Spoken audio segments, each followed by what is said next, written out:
que o relato deste evento ter sido inserido não por João, mas por alguém até que queria deixar Jesus com uma certa tolerância com o pecado, e equivoca-se essa interpretação.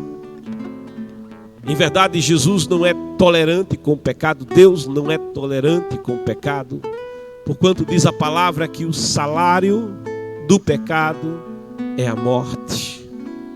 Se o pecado leva à morte, ele é anti-Deus, porque Deus é a vida. Se o pecado escraviza, ele é anti-Deus, porque a verdade de Deus não escraviza, a verdade de Deus liberta.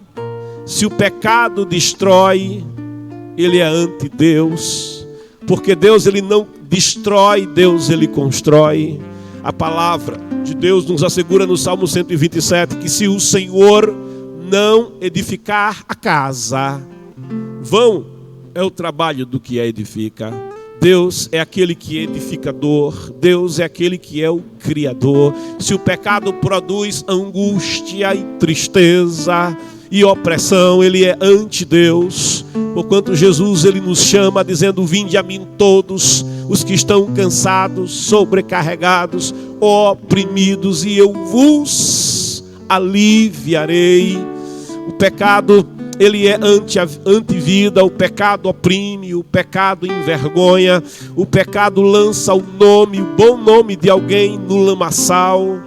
O pecado leva alguém a ser desacreditado, o pecado destrói uma vida, o pecado destrói uma família completa, o pecado destrói casamentos, o pecado gera angústia, o pecado gera tristeza, o pecado lança o homem num calabouço, em um ambiente sem comunhão, sem paz, sem Deus e sem vida. Quantas pessoas estão morando nas ruas da amargura por causa do pecado? O pecado, querido, ele engana. O pecado é como o vinho, ele pode ser agradável ao paladar, mas como diz Provérbios, ao final ele vai picar com o veneno de uma serpente. O pecado tem enganado muitas vidas, mas a palavra de Deus nos diz que conhecereis a verdade, e a verdade vai libertar. Veja o relato. Jesus, ele está em Jerusalém. O texto evidencia isso, porque no versículo 1 é dito: entretanto Jesus seguiu para o Monte das Oliveiras. O Monte das Oliveiras ficava bem do lado de Jerusalém, passando o Vale do Cedron, do lado do templo, do lado oriental de Jerusalém, estava aquele monte chamado de Monte das Oliveiras, e ali Jesus costumava pousar quando ele estava em Jerusalém. E Jesus não estava sempre em Jerusalém, não era todo dia que Jesus era encontrado em Jerusalém, não era toda semana, todos os meses que Jesus estava em Jerusalém, mas nas ocasiões festivas, nas ocasiões em que o povo de toda a nação e até da diáspora eram convocados a Jerusalém para adorar o Senhor. Nessas ocasiões festivas é comum vermos Jesus presente em Jerusalém. E agora é festa em Jerusalém, é festa dos tabernáculos, aquela festa que Deus instituiu na Torá, no Pentateuco, na lei de Moisés, para que o povo estivesse uma semana inteira na sua presença. E naquela semana aquele povo estaria em Jerusalém, mas não estaria morando nas casas, não estaria habitando em pousadas, estaria habitando em cabanas. Cabanas que eram feitas de palmeira, de folhas de palmeira. Cabanas que eram feitas de madeira simples, não é? De videira. Eram cabanas toscas mesmo, improvisadas, que o povo organizava para morar, para estar em Jerusalém. Em volta de Jerusalém haveriam cabanas, pelas ruas de Jerusalém, pelos eirados das casas, pelas praças, haviam cabanas por todo lado, e a cidade se enchia, a cidade ficava repleta de pessoas que vinham para celebrar a festa das cabanas, que vinham para celebrar aquele período que acontecia após a colheita da cevada, após a colheita do trigo, após a colheita das uvas. Era um tempo de verão, era um tempo de alegria, era um tempo de exultação. Os celeiros estavam cheios, os salários dos trabalhadores havia sido pago, aqueles que haviam cegado os campos estavam abastados, os donos de plantações estavam abastados. Era um tempo de exultação, era um tempo de alegria na terra, porque havia havido uma grande colheita, e as pessoas se dirigiam a Jerusalém para agradecer a Deus, para ofertar no templo, para se alegrar com tudo quanto o Senhor havia feito em benefício daquela nação. Jesus estava em Jerusalém, Jesus estava presente na festa, e como era de seu costume, Jesus ia ao templo, e ali no templo, no pátio dos gentios, ele ensinava a palavra. O templo tinha 3 pátios, o pátio dos gentios, aonde Jesus chegou a fazer limpeza por 2 vezes, segundo o relato dos evangelhos, aonde ficavam cambistas, aonde ficavam pessoas comercializando animais que seriam sacrificados no templo, chancelados ali pelos sacerdotes. E Jesus, ele se opôs àquele comércio, ele se opôs àquelas práticas que exploravam as pessoas.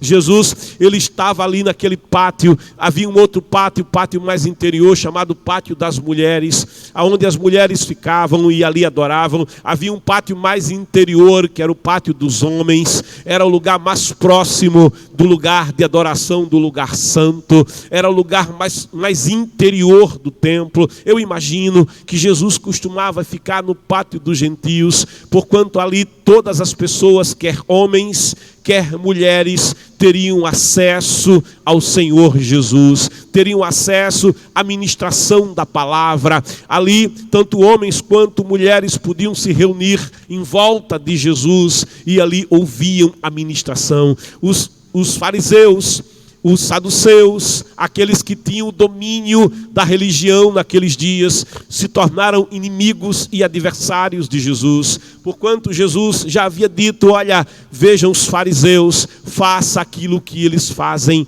mas o melhor, faça aquilo que eles dizem, façam aquilo que eles ensinam, mas não façam como eles fazem, não vivam como eles vivem, não pratiquem o que eles praticam. Jesus havia chamado os fariseus de sepulcros caiados, e o sepulcro caiado é limpo por fora, mas há podridão por dentro. E os fariseus se tornaram adversários terríveis de Jesus.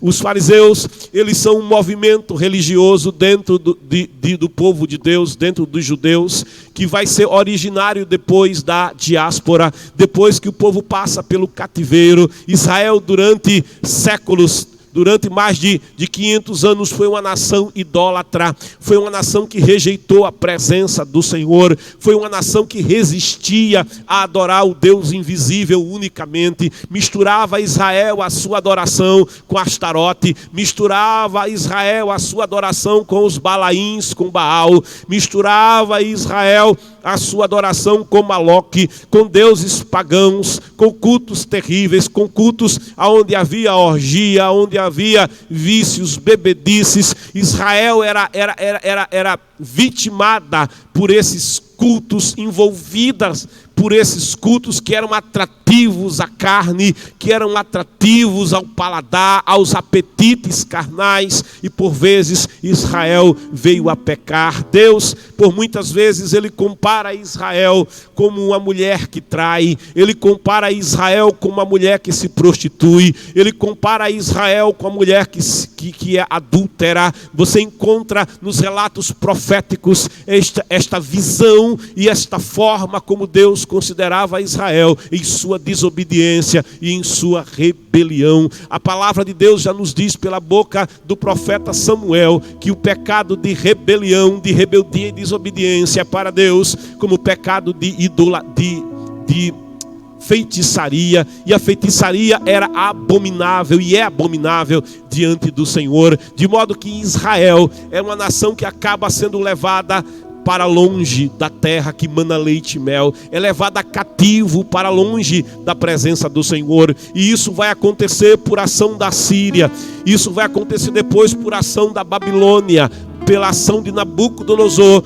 A nação de Israel será levada, finalmente a cidade será queimada, as suas muralhas serão derribadas, o templo de Salomão, o suntuoso templo, será queimado, e Israel viverá como escravo, e Israel viverá exilado, e Israel conhecerá outra vez o que é a vida escravocrata. Ali em Babilônia eles vão gemer, ali em Babilônia eles vão chorar, ali em Babilônia alguém vai lhe dizer: canta-nos uns cânticos de Sião, e Israel vai dizer: como nós poderemos cantar os cantos de Sião, como poderemos nos alegrar na presença do Senhor, se nós estamos em terra estrangeira, se nós estamos fora da bênção, se nós estamos fora da presença, se nós estamos fora da terra que mana leite e mel, se o nosso pecado e a nossa iniquidade nos afastou do Senhor, e o Senhor se afastou de nós por conta da nossa rebeldia. Nós rejeitamos o Senhor e Ele nos deixou, e perdemos a sua proteção, e por isso fomos levados cativos.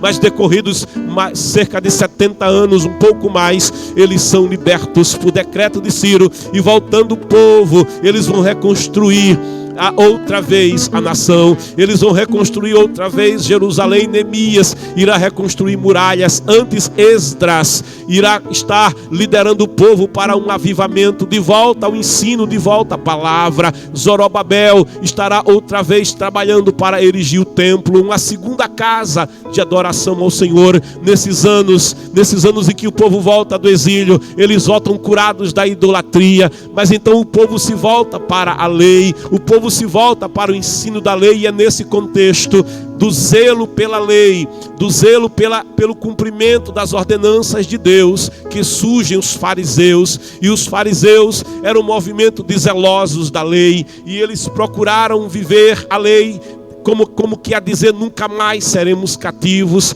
nunca mais seremos desterrados da terra, vamos nos apegar à lei. E os fariseus então, eles tomam uma atitude de criar em volta da lei o que eles chamam de uma cerca de proteção. Eles criam em volta da lei um monte de mandamentos, a tradição oral.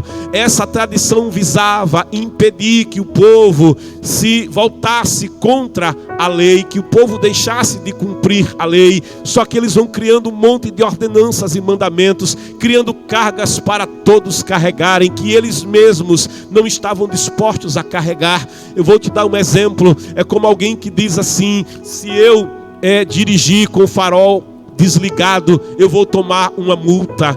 Então eu faço o seguinte: para que eu nunca venha ser multado, para que eu nunca venha dirigir o carro com o farol desligado, eu vou tomar a seguinte atitude: nunca mais eu vou dirigir. Eu vou deixar o carro lá na garagem e vou andar de ônibus, e vou andar a pé, eu vou andar de Uber para não tomar nenhuma multa. Eles criam um outro mandamento, era o mandamento: não dirija, para que você não venha ser multado por dirigir com o farol aceso. Eles criam novas ordenanças, e ao fazer isso, seu orgulho passa a dizer que os mandamentos e as ordenanças de Deus na sua palavra eram insuficientes, que a lei não era suficiente e precisava de acréscimos. E no seu zelo, os fariseus vão voltar-se para um legalismo tão profundo, vão voltar-se para um legalismo tão tremendo, que os fariseus, eles vão passar a ter um orgulho da sua religiosidade. Eles vão se achar mais santos que os demais,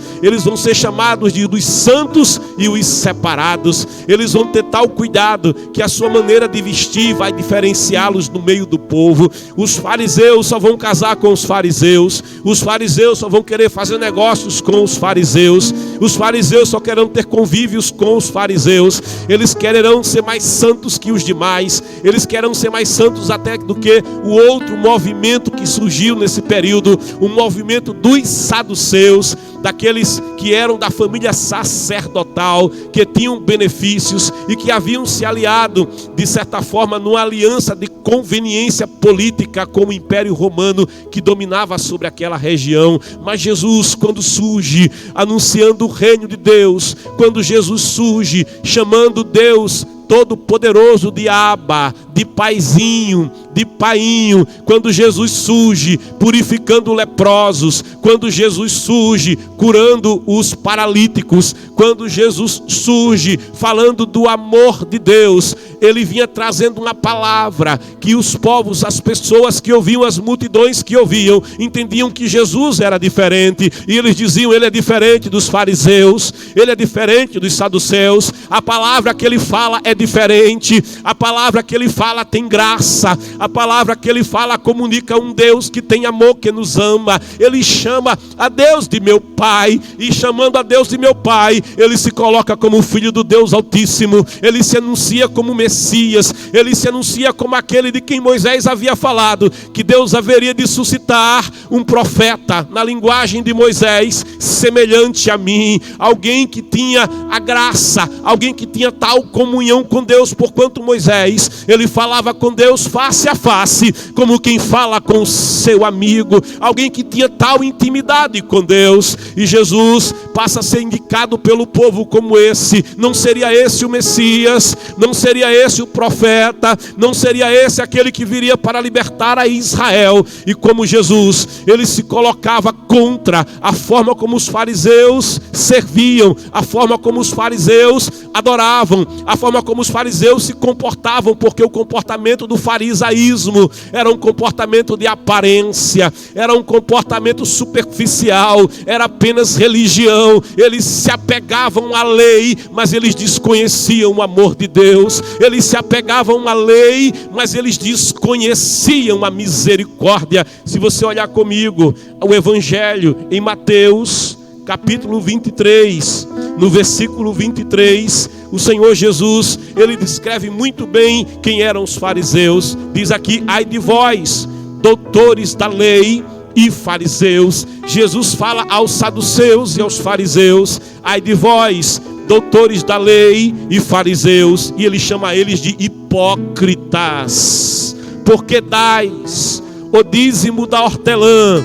do endro e do cominho, mas tendes descuidado dos preceitos mais importantes da lei: a justiça, a misericórdia e a fé. Deveis sim praticar estes preceitos, ou seja, deveis sim dar o dízimo de tudo, da hortelã, do endro, do cominho, mas deveis também, aí diz o Senhor, praticar estes preceitos sem omitir aqueles que, quais aqueles que Jesus dizia, aqueles mais importantes: a justiça, a misericórdia, a fé. Ou seja, era o comportamento dos fariseus. Eles buscavam a Deus pela sua própria justiça. Jesus, ele chega a declarar em Lucas 18, quando ele fala do dever de orar e jamais esmorecer, ele narra que 2 homens vão ao templo, um deles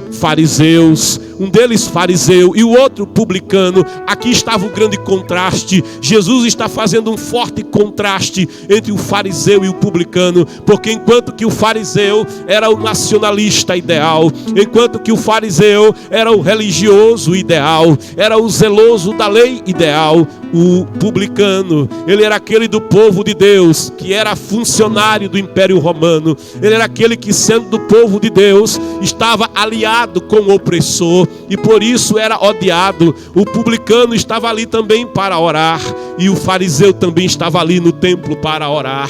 Mas o fariseu levanta o rosto, olha em direção ao templo. Eu penso, talvez ele contemplasse as colunas de Jaquim e de Boaz, e contemplando aquelas grandes colunas que davam acesso à entrada do lugar santo, ele diz: ó Deus, eu te agradeço, ó Deus, porque não sou como os demais homens pecadores, que não são zelosos e cuidadosos da lei.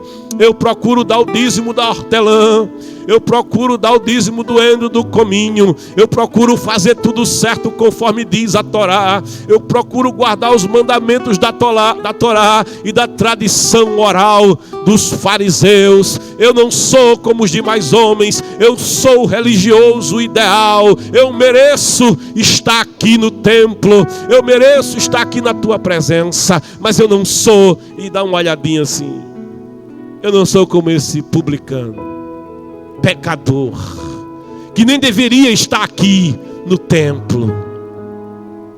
Jesus diz: o publicano, mais afastado do lugar, mais afastado da proximidade do lugar santo, batia no peito, cabeça baixa, não ousava contemplar as colunas de Jaquim e Boaz, não ousava contemplar o pórtico de acesso ao lugar santo, mas de cabeça baixa bate no peito e diz: ó Deus, ó glória, ó Deus, tem misericórdia de mim, pecador. Tem misericórdia de mim, ó Deus, porque eu sou pecador, indigno de estar na tua presença. O Senhor Jesus declara: Deus ouviu, Deus atentou para o clamor, não do fariseu, mas do pecador arrependido, que reconhecia a sua condição de pecador, a sua condição de miserabilidade espiritual por conta do pecado, mas não atentou para a oração, para o orgulho religioso, para a justiça própria do fariseu. Os fariseus esqueciam aquilo que a palavra declara, que Deus olhou dos céus à terra e ele não viu um justo sequer, porque todos pecaram.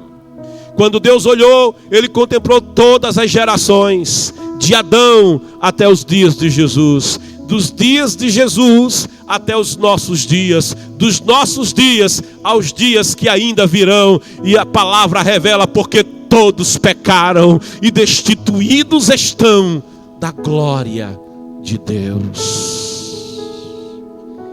Os fariseus ignoravam a palavra quando ela declara: o salário do pecado é a morte. Aquele que for culpado de uma só vírgula da lei, aquele que for culpado de um só mandamento da lei, aquele que tropeçar em um só mandamento da lei, é culpado de toda a lei, portanto é réu de morte e do fogo do inferno. Então eles procuravam esconder as suas próprias falhas com aparência de justiça, com aparência de religião, e desenvolveram algo terrível: o orgulho religioso. Eles viam a religião como um fim em si mesma.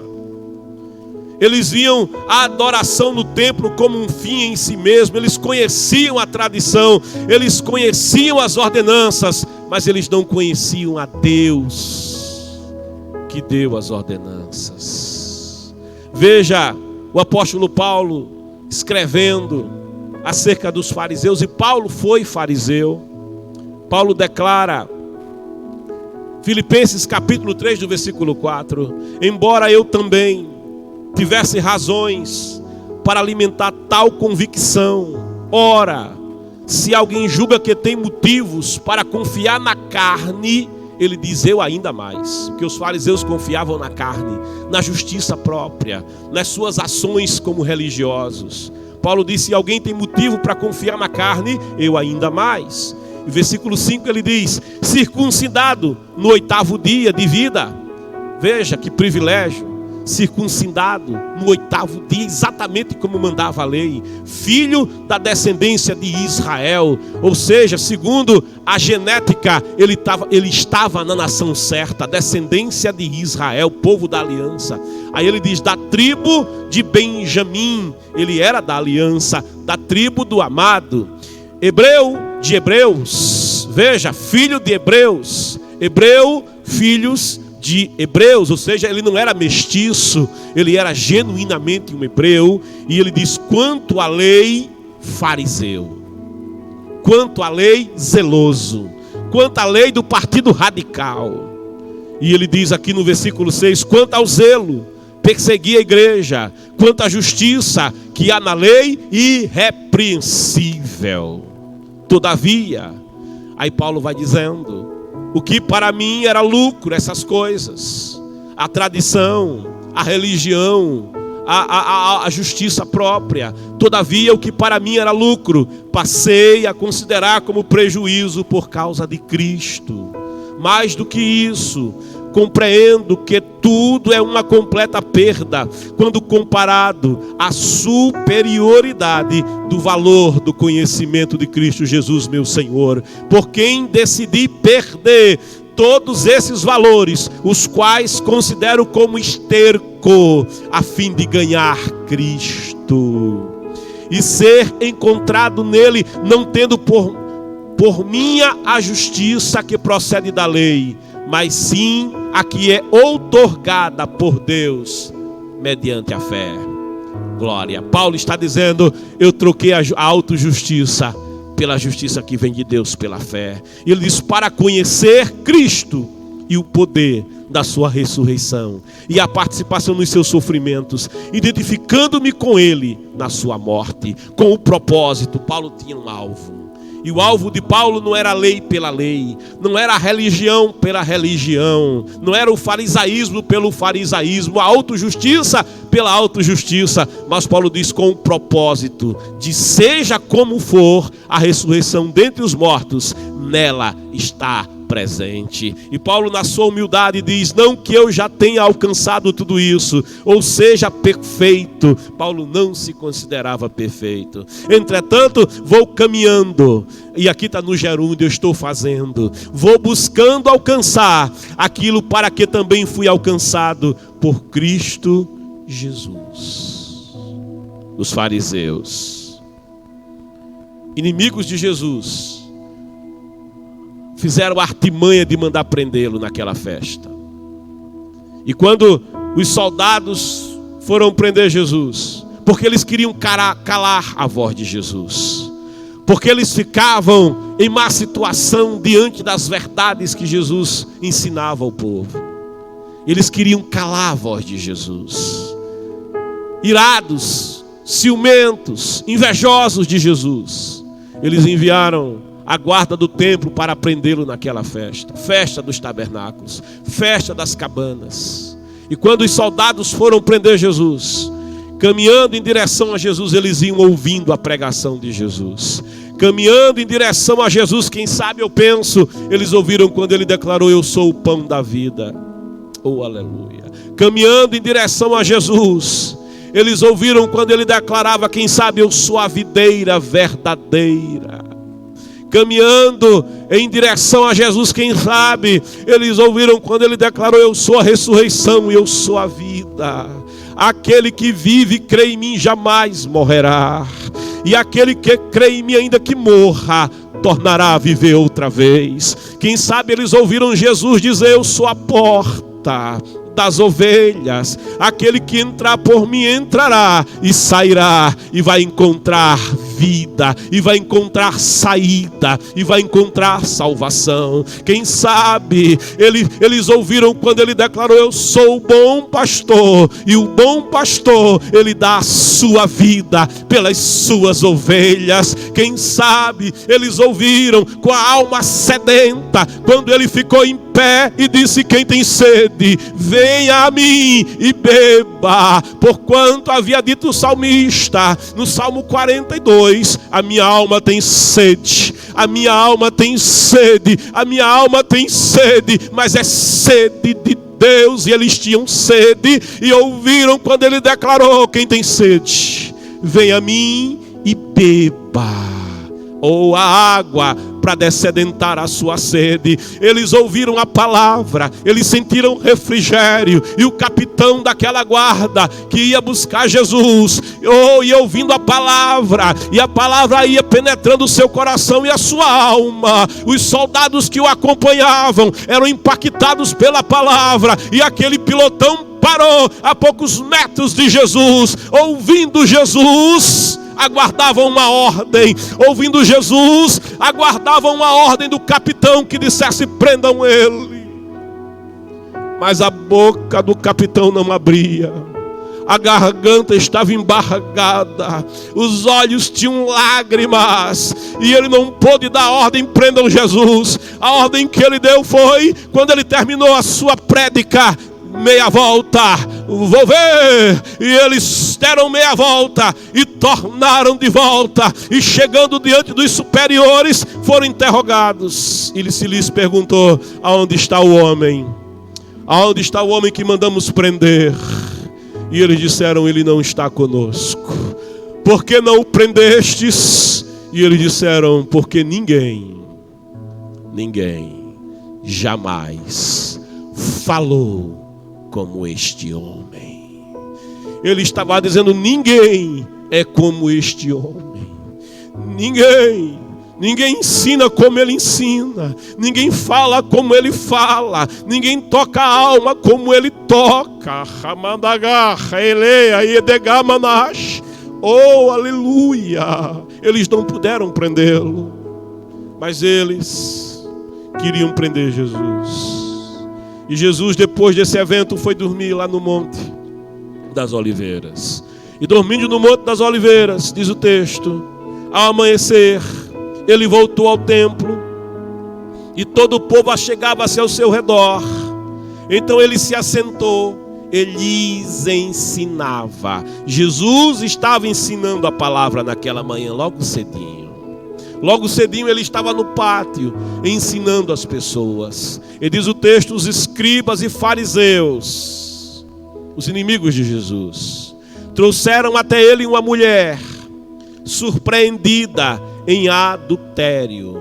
Forçaram-na a ficar em pé no meio de todos. Eles tomaram a mulher em flagrante ato de adultério, e eles tinham agora um instrumento para desacreditar Jesus. Eles tinham agora uma artimanha, mais uma artimanha, para tentar condenar Jesus. Levaram essa mulher, eu os chamo de covardes, porquanto a lei declarava que a mulher encontrada em adultério e o adúltero que estava com ela, ambos eram réu de morte.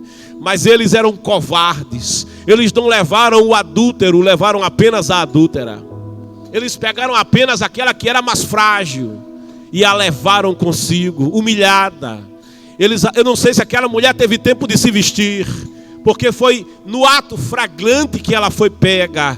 Eu não sei se ela ia com um lençol. O que eu sei é que ela ia chorando. Eu sei que ela ia humilhada. Eu sei que ela ia desesperada. Eu sei que ela ia pensando: o que será agora da minha vida? O que será agora dos meus filhos? Como será que os meus pais e a minha família vai ficar sabendo que eu fui pega em ato de flagrante adultério? Que vergonha! E ainda mais, eu serei apedrejada. Ela sabia que não haveria misericórdia para ela. Ela sabia que ninguém ia aliviar para ela. Ela sabia que, sendo levada ali para o templo, ela seria apedrejada, e logo sobre o seu corpo teria um montão de pedras que se lançaria contra ela.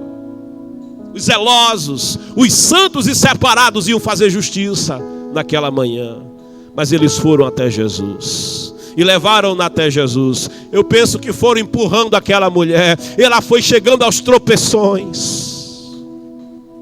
E diz o texto: forçaram-na a ficar em pé, a expuseram no meio de todos. O pecado é assim. O pecado nos expõe. O pecado nos desmoraliza. O pecado nos destrói verdadeiramente. E disseram a Jesus: mestre, esta mulher foi apanhada em flagrante ato de adultério. E começaram eles a argumentar agora, como eles bem sabiam fazer. Assim sendo, eles sabiam a lei de cor. Assim sendo, Moisés na lei Eles fazem questão de falar de Moisés e da lei, para pesar o seu argumento. Moisés, na lei, nos mandou que tais mulheres sejam apedrejadas. Que morte terrível! Morte por apedrejamento. Não era um pedrisco, eram pedras grandes. Eram pedras enormes. Uma pedra daquela bem lançada, bem na cabeça, com raiva, e a pessoa já caía desfalecida. Era a pedra do ódio. Era a pedra da dureza, era a pedra do legalismo religioso. E eles dizem: mestre, Moisés nos mandou que elas sejam apedrejadas. Tu, todavia, que dizes a este respeito? Eles faziam os cálculos e eles diziam: se ele mandar apedrejar, o povo vai saber que ele não é melhor do que os fariseus. E se ele livrar essa mulher, o povo vai saber que ele não pode ser santo, porque ele está sendo conivente com o pecado. Isso era uma armadilha, uma artimanha. Eles falavam assim para prová-lo e terem alguma coisa do que o acusar. Diz o versículo 6: mas Jesus, inclinando-se, escrevia na terra com o dedo, como se não tivesse ouvido. Sabe o que Jesus faz? Jesus estava sentado ensinando, ele então se inclina e ele começa a escrever na terra. E todos os olhos que estavam sobre aquela mulher agora estão sobre Jesus. Aqueles olhos que eram como setas que penetravam aquela mulher, agora estão sobre Jesus. Aquela mulher teve um momento de alívio, porque Jesus escrevia sobre a terra. E eu penso que talvez ele escrevesse aquilo que está em Romanos do capítulo 5, versículo 20. Declara a palavra ali: aonde abundou o pecado, superabundou a graça de Deus. Oh, aleluia. Eu penso que ele escreveu o que está escrito em Efésios: pela graça sois salvos, por meio da fé. Não vem de vós, não vem da vossa religião, da vossa justiça própria, vem tão somente de Deus. Não vem das obras, para que ninguém nisso se glorie. Talvez ele escrevesse João 3,16, que diz: Deus amou o mundo de tal maneira que deu o seu Filho unigênito, para que toda aquela que nele crê não pereça, mas tenha a vida eterna. Porque Deus enviou o seu Filho ao mundo, não para condenar o mundo, mas para que o mundo fosse salvo por ele. Não sei se ele escrevia: vinde a mim todos os que estáis cansados, sobrecarregados e oprimidos, e eu vos aliviarei. Talvez ele escrevesse: eu vim para que tenham vida e a tenham em abundância. Ele escrevia sobre a terra. E eles insistiram, diz o versículo 7, porque eles insistiram. Jesus agia como se não os ouvisse, agia como se não houvesse uma acusação, agia como se uma mulher não estivesse com a vida para ser apedrejada por eles. Jesus não os ouvia, agia como se não os ouvisse. Mas diz o versículo 7, porque insistiram na pergunta, ele se levantou e lhes disse: aquele que dentre vós estiver sem pecado, seja o primeiro a lhe atirar a pedra. Jesus estava dizendo assim: é verdade, Deus é santo, é verdade, está escrito: sede santos, porque eu, o Senhor, sou santo. Todavia, para tirar a vida de um pecador, para executar a sentença, você mesmo não pode estar na mesma condenação. Você mesmo não poderia estar na mesma condenação. Para poder limpar o pecado, você não podia estar contaminado pelo pecado. E aqueles homens estavam contaminados pelo pecado. Aqueles homens não estavam cumprindo a lei, apenas a aparência. Onde está o adúltero, estava apenas a mulher. Aqueles homens tinham apenas inveja, ódio e raiva de Jesus. Aqueles homens apenas armavam artimanha para tentar ter alguma coisa do que acusar Jesus e também matá-lo. Eram homicidas também. E a lei já dizia: não matarás. A mesma lei que diz não adulterarás, ela diz não matarás. De modo que quando ele diz: aquele dentre vós sem pecado, aquele dentre vós sem mancha do pecado, atire a pedra. E o mais velho, e eu costumo dizer que quem viveu mais pecou mais, quem viveu mais tropeçou mais, quem viveu mais tem uma conta maior de pecados.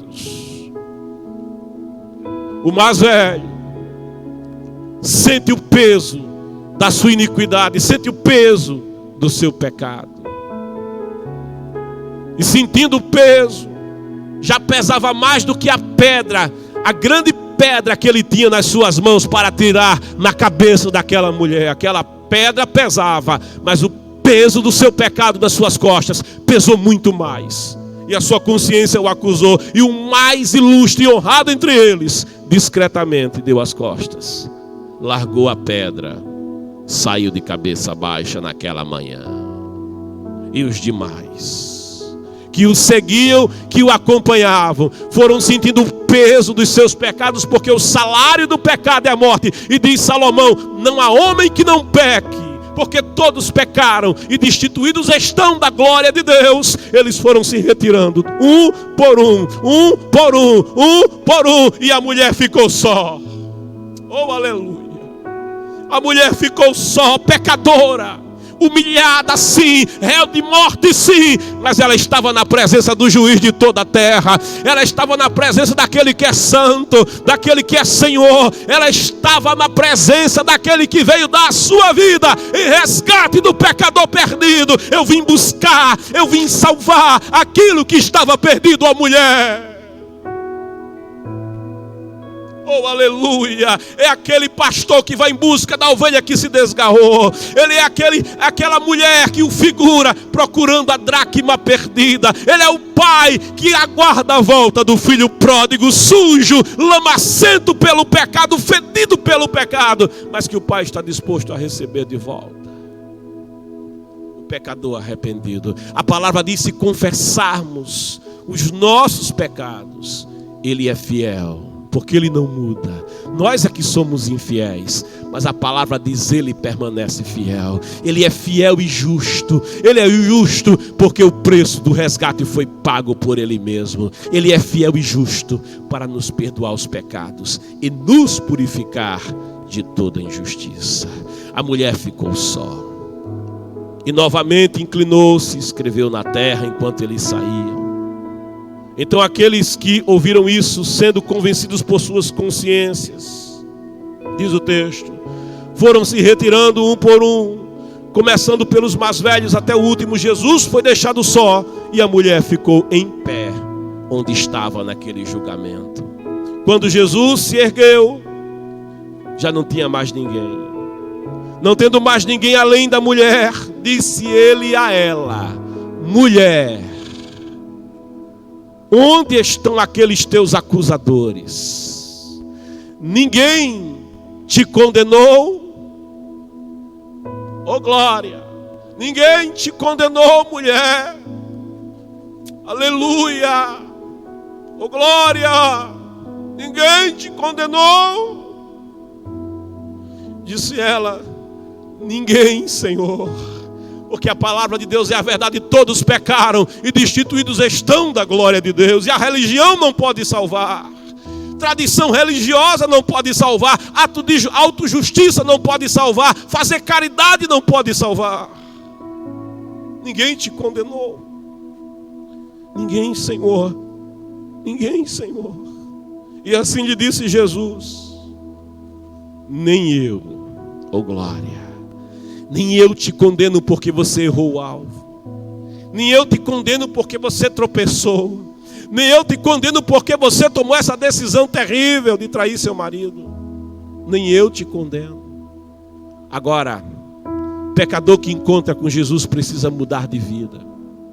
Pecar é errar o alvo. Jesus manda que essa mulher conserte o alvo, acerte o alvo na sua vida, porque Ele diz: vai, ser livre, Oh glória, eu estou te libertando desse pecado, eu estou te libertando desse grilhão, eu estou te libertando desse vício, eu estou te libertando dessa marra, eu estou tirando de você esse jugo, eu estou te libertando, mulher. Vai ser livre, não peque mais, não erre mais o alvo, mas anda no caminho, porque eu sou o caminho, eu sou a verdade, eu sou a vida. Ninguém vem ao Pai, senão por mim. Eu me lembro que Martinho Lutero conta uma narrativa que certa feita, estando ele em seu escritório a escrever, ele teve uma visão, e o adversário das nossas almas, o acusador, o Diabolus, o acusador, apareceu a ele. E Lutero pregava a palavra que diz: pela graça sois salvos por meio da fé. Não vem de vós, é dom de Deus. Não vem de obras para que ninguém se glorie. Lutero pregava a palavra que declara: o justo pela sua fé ele viverá.